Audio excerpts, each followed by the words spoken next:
Nagsadya siya pag-ayo,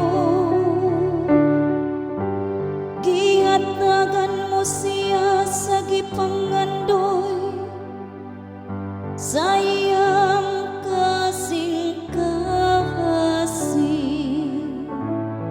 Wala mo siya din sa tinguha, sayang mga ngabi.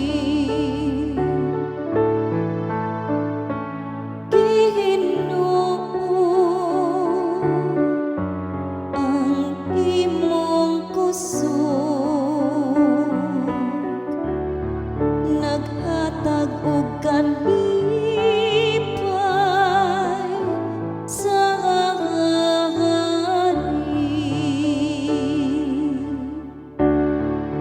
kay gidawat mo siya uban sa daghang panalangin.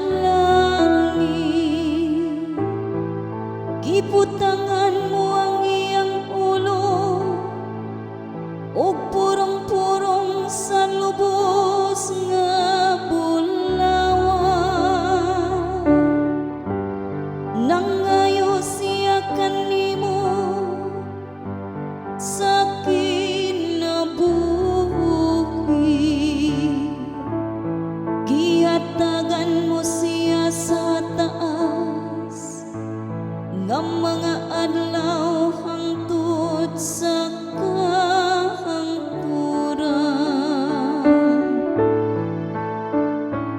Ginoo ang imong kusog, naghatag og kalipay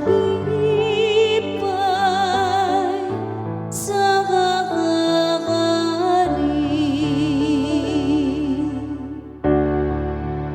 dako ang iyang himaya,